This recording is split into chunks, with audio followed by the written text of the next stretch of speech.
Hey, good morning. Yes, it is. It is Sunday. Feels like Monday since we had Friday off. But no, today is Sunday, July 6th. So, what are we going to be talking about today? And that is being comfortable being you. I know that sounds pretty simple, but for a lot of people, including myself, it wasn't that simple. So, stay tuned.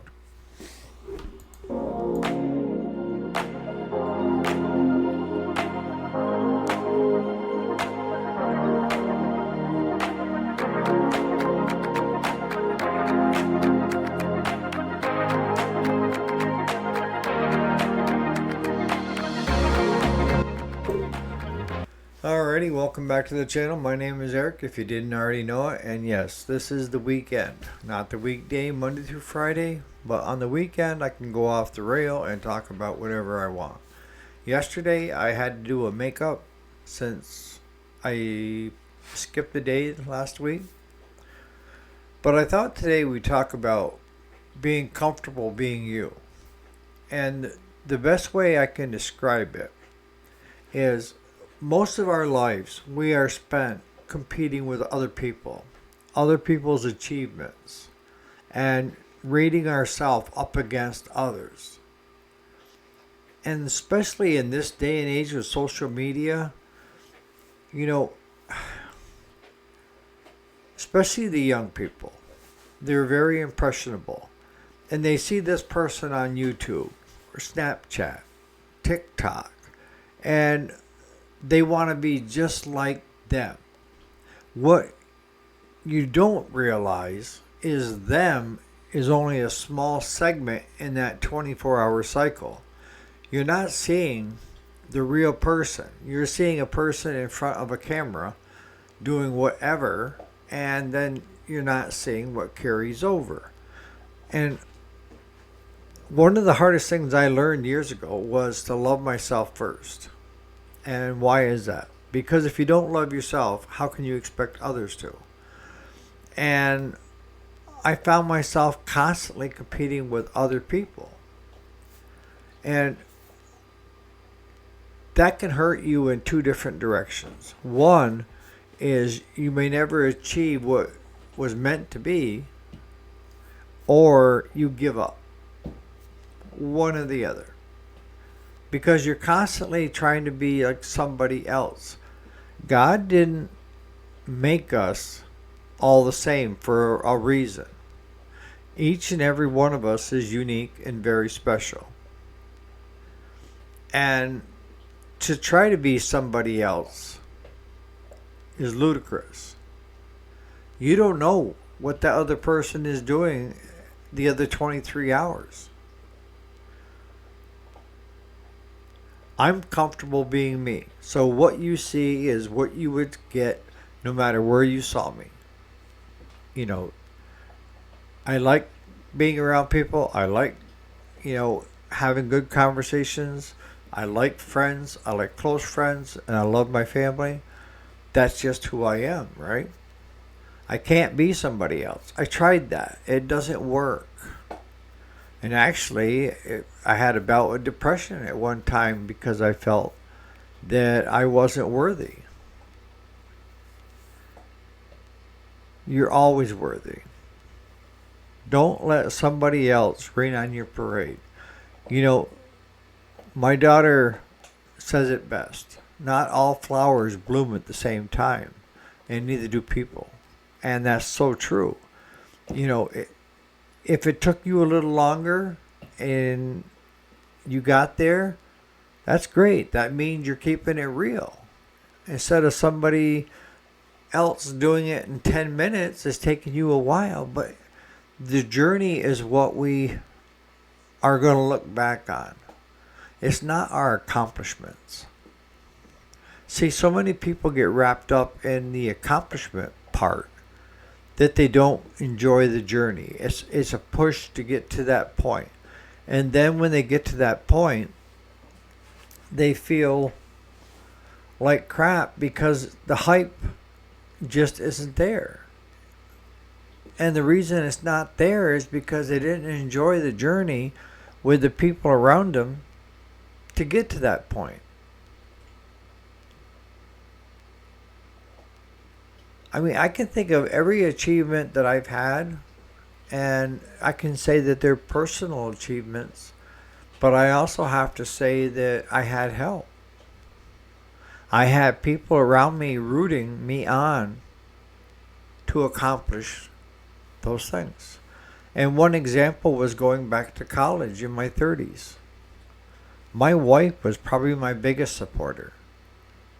She, I went to college first year out of high school, ended up having to give it up because I had a son on the way and had to go to becoming a working man at almost 19. So I never made it to college. I think it was like a half a semester, and then I had to go to work. And I'd always told my kids that it's never too late if you want to get an education. So what started out to be something to prove to my kids that it's something that is very doable if you want to, turned into a personal achievement. And were there days I wanted to give up? Yes, absolutely. Were there more days that I totally caused my wife to feel like she wanted to kill me? Yes. But not only did I get my 2-year degree in business, I turned around and got my bachelor's degree in IT with a major in IT and a minor in business. I showed myself that I was capable. And I graduated with honors on the president's list, top of my class. And how did I do that? Is it because I'm smarter than everybody else? Absolutely not. I learned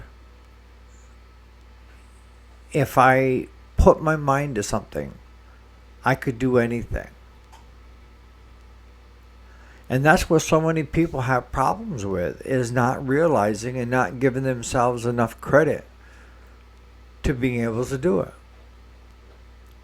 Now, some of you out there are going to say, well, I have no inclination of wanting to go to college.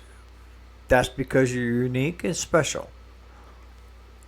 You're doing your own thing, and that's the way you need to do it. That going to college was something for me to prove to myself that I was good enough and I could do it.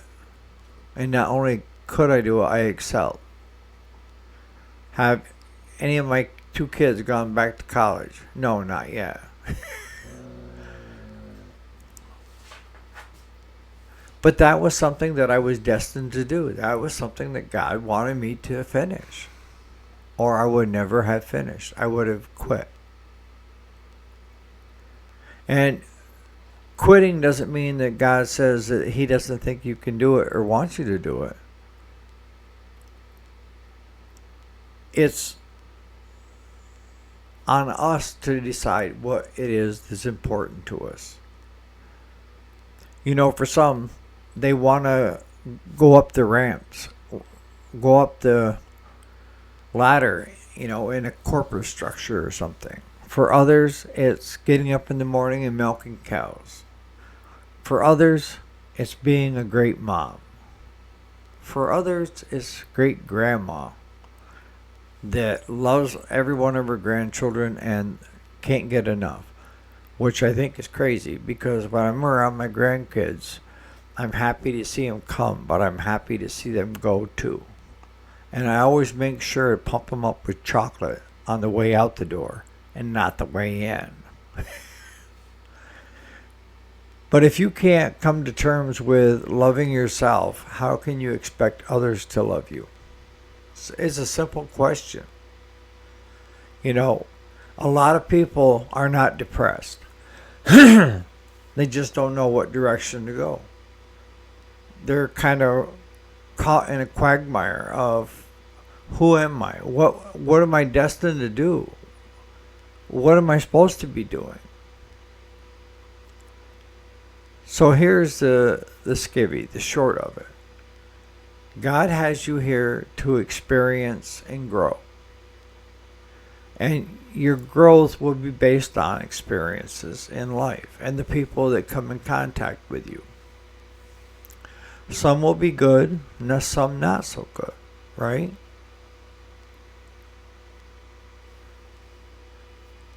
But he's given you a chance to be able to feel things. Sadness, happiness, the list goes on of all the different things that we feel, right? Because once you go to the next step, you don't feel sadness. You don't feel at a loss. You don't feel any of the negative things because it's just not there. We get to experience them here. And if we don't do it right, we have to do do-overs. Or in my case, third or fourth time.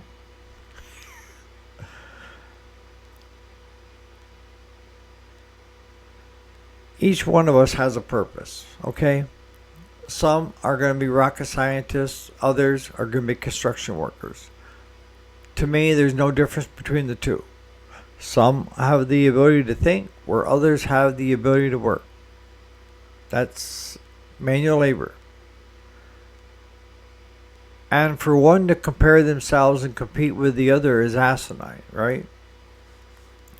I'm not saying that someone that is a laborer working construction can't be a rocket scientist. I'm just saying that if you're following your own path and doing your own thing, as long as you're not infringing on others, who cares?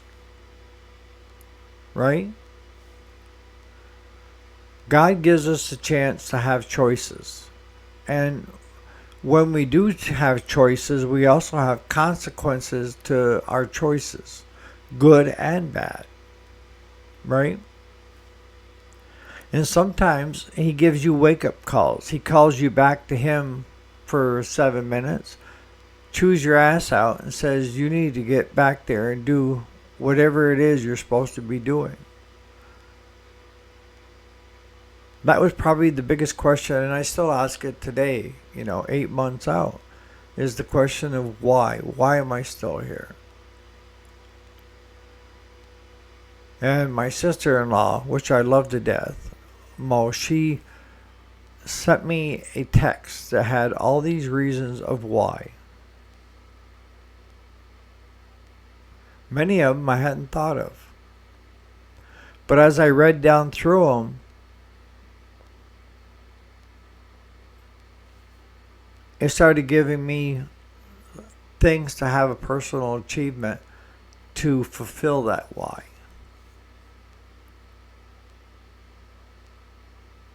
You can't focus solely on the why.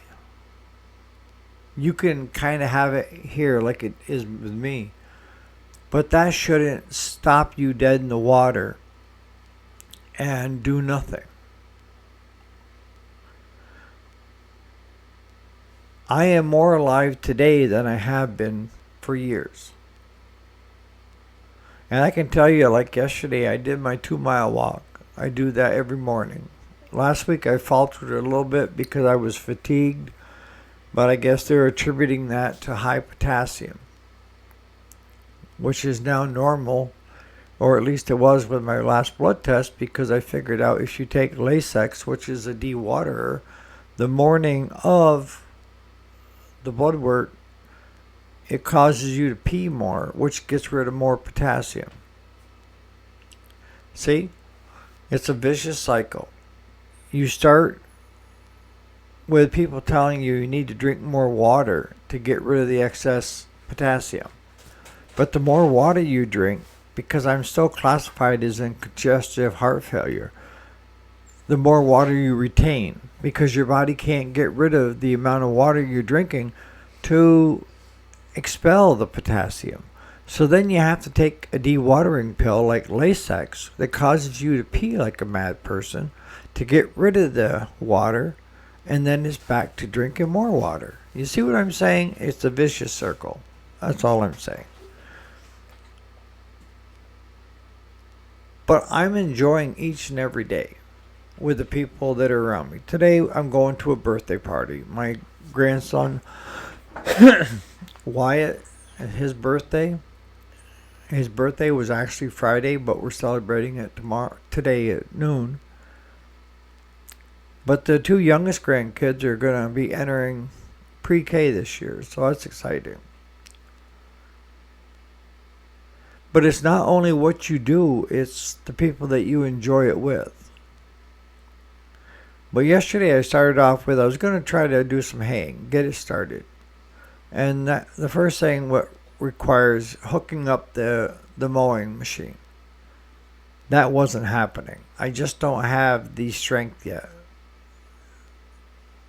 But that doesn't mean I give up. It just means I can't do it alone. So I decided, well, do some ditching with the Mini. So I hopped on the Mini excavator, and guess what? The ditching bucket weighs 3 times as much as the digging bucket. And you gotta be careful because I almost tipped my Mini over twice. Yeah. Paying for it this morning. That's why God invented painkillers for some and THC for others, right?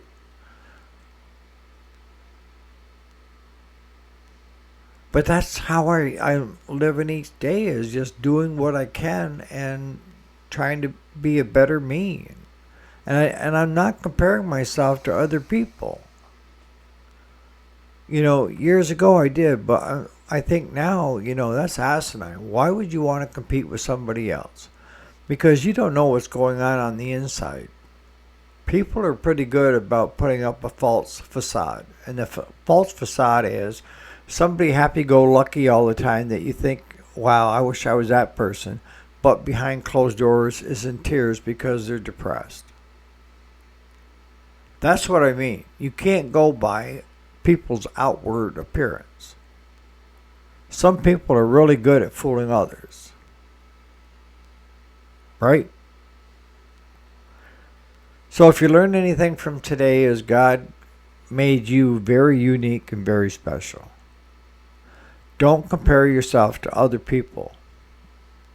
Don't. If it takes you a little longer, it takes you a little longer. Not all flowers bloom at the same time, and neither do people. Right? Find the path that you were meant to be on. Not somebody else's path, your path. What brings you joy? And just start there. And the biggest thing I want to leave you with is you need to love yourself. You do. It's like me when I tell myself how amazing and good looking I am on a daily basis. And when I walk past that mirror in the house, I go, dang, And then once I get past the mirror, I exhale and my belly pops out like a pot-belly pig. You got to love yourself, and you got to be able to laugh at yourself. So on that note, you guys have a great Sunday, and we'll catch you here bright and early for the weekday tomorrow morning. Hopefully your July 4th weekend has been great.